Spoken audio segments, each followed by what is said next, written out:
Over 60, every bite you take is either quietly pulling sugar out of your blood, or silently letting it stay there and damage you. When we pass the age of 60, something subtle but powerful begins to happen inside the body. A quiet shift that most people never feel but almost everyone experiences. The cells that once responded quickly to insulin now hesitate, and that hesitation allows sugar to remain longer in the bloodstream, drifting through delicate vessels, brushing against nerves, eyes, kidneys, and the inner lining of the heart, slowly creating damage, not through force but through constant exposure. And this is where kale becomes far more than a leafy green, because inside, its deep, dark structure lives a concentration of fibers and plant compounds that behave like a biological filter. When you eat kale, it does not simply get digested and disappear. It swells, absorbs water, and forms a soft, gel-like matrix inside the gut that physically slows the movement of glucose from the food you eat into your blood, meaning sugar is no longer rushing in all at once, but entering in a slow, controlled stream that your aging pancreas can manage without stress. And this change in speed is everything,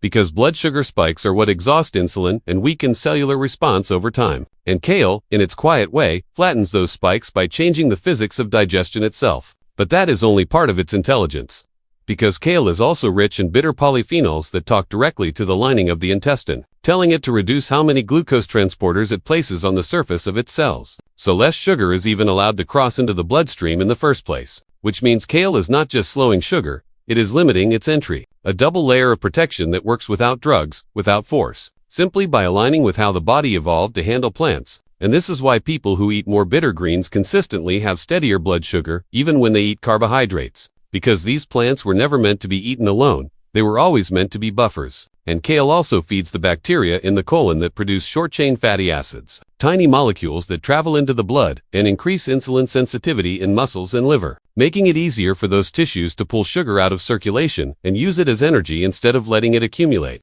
So kale is not acting in one place, it is influencing digestion, gut microbes, liver metabolism, and cellular signaling all at once. And in a body over 60, this is exactly what is needed. Not a single target intervention, but a system-wide reminder of balance. And when people say vegetables are good for you, this is what they really mean. That a plant like kale carries instructions encoded in fiber and phytochemicals that gently reprogram how sugar moves through you, slowing it, softening it, guiding it away from harm. And when you eat kale regularly, you are not just lowering a number on a glucose meter. You are changing the tempo of your internal chemistry so that every meal becomes less of a threat and more of a conversation between your food and your cells.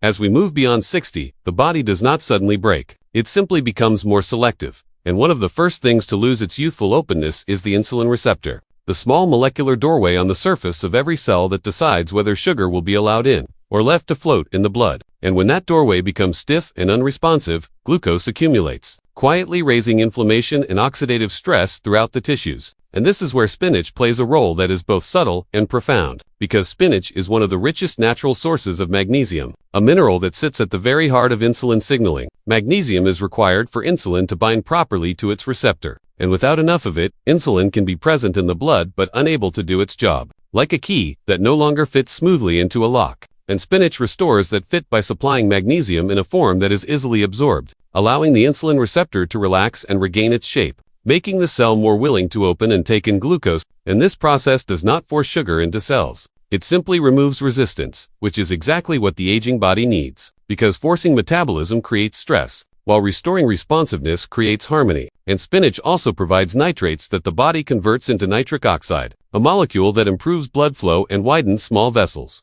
ensuring that insulin and glucose can reach tissues more efficiently, especially muscles, which are the largest consumers of sugar in the body. And when those tissues receive better circulation, they pull more glucose out of the bloodstream naturally, reducing the burden on the pancreas and lowering the background level of sugar that slowly damages nerves and blood vessels. And beyond minerals and blood flow, spinach is rich in chlorophyll and antioxidants that protect the insulin receptors themselves from oxidative injury, because chronic high blood sugar generates free radicals that corrode these delicate proteins, making them less responsive over time. And by neutralizing those radicals, spinach preserves the integrity of the very structures that allow sugar to move where it belongs. So in a sense, spinach is not just improving insulin sensitivity, it is protecting it, maintaining the architecture of the system that regulates glucose. And when this happens consistently, day after day, the body begins to remember how to handle sugar with grace, not by eliminating carbohydrates or fearing food, but by restoring the cellular machinery that knows what to do with sweetness. And this creates a deeply reassuring shift for someone over 60,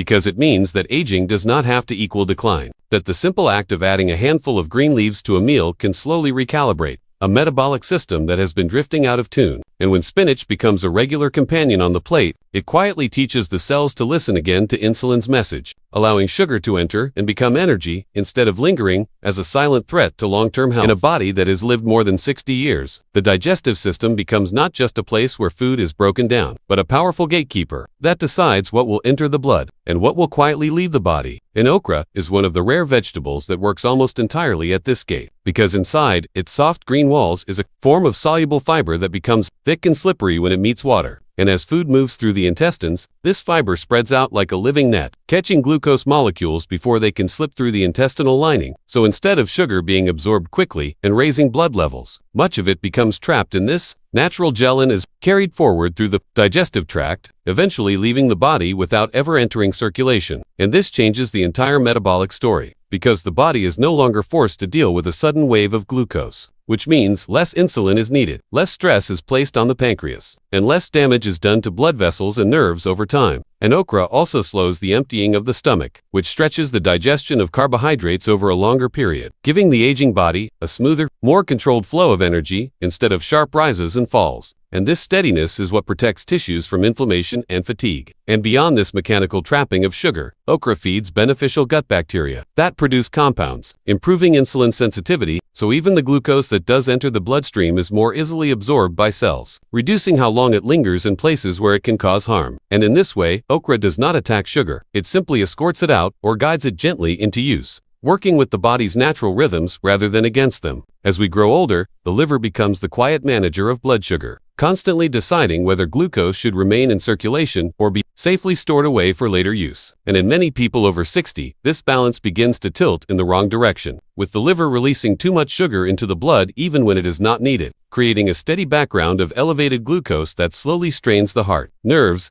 and kidneys. And broccoli speaks directly to this metabolic decision point, because within its green florets are sulfur-rich compounds that activate enzymes inside liver cells responsible for turning excess glucose into glycogen, the stable storage form of sugar. And when this pathway is active, sugar is pulled out of the bloodstream and packed away like energy in a battery, instead of drifting freely where it can cause damage. And this process does not require more insulin. It requires better cellular signaling, which is exactly what broccoli provides. And beyond this storage effect, broccoli also reduces the liver's tendency to create new glucose from amino acids and fats, a process called gluconeogenesis that often becomes overactive with age and stress. So less sugar is being added to the blood while more is being removed at the same time. And this dual action gently lowers glucose levels without pushing the body into imbalance. And broccoli also delivers antioxidants that protect liver cells from oxidative stress, preserving their ability to respond to metabolic signals, because when the liver is inflamed or damaged, it becomes insensitive to insulin and continues to release sugar even when blood levels are already high. And by calming this inflammation, broccoli restores the liver's listening ability, allowing it to coordinate more gracefully with the rest of the body. And in this way, a simple vegetable becomes a mediator between what you eat and how your blood handles it, helping sugar find its proper place, rather than wandering through the body creating silent harm. As the body moves deeper into its later decades, the smallest living partners inside us begin to matter more than ever, because the trillions of bacteria in the gut quietly regulate how sugar is handled long after food has been swallowed. And Brussels sprouts are one of the most powerful ways to nourish this invisible system, because their fibers are not meant to be digested by human enzymes, but by beneficial microbes that transform them into short-chain fatty acids, tiny signaling molecules that travel through the bloodstream and tell muscles, the liver, and even the brain to become more sensitive to insulin. And when insulin sensitivity improves, sugar does not linger in the blood but is drawn smoothly into cells where it can be used for energy instead of causing slow damage. And this microbial communication is especially important after sick, when chronic low-grade inflammation often disrupts insulin signaling, making glucose control harder even without major dietary changes. And Brussels sprouts counter this by feeding bacteria that produce compounds which calm immune responses in the gut and beyond, reducing inflammatory noise that interferes with metabolic messages. And these same vegetables also contain natural plant chemicals that directly protect the lining of the intestine, making it less permeable to toxins that trigger insulin resistance. So the barrier between what you eat and what enters your blood becomes stronger. And when this barrier is healthy, the entire metabolic system becomes more stable. And through this layered effect, Brussels sprouts do not simply lower sugar. They reshape the environment in which sugar is managed, creating conditions where glucose can be handled with precision rather than struggle. And over time, this quiet partnership between plant fiber and microbial life becomes one of the most reliable ways to support balanced blood sugar in an aging body, allowing sweetness to exist without turning into harm.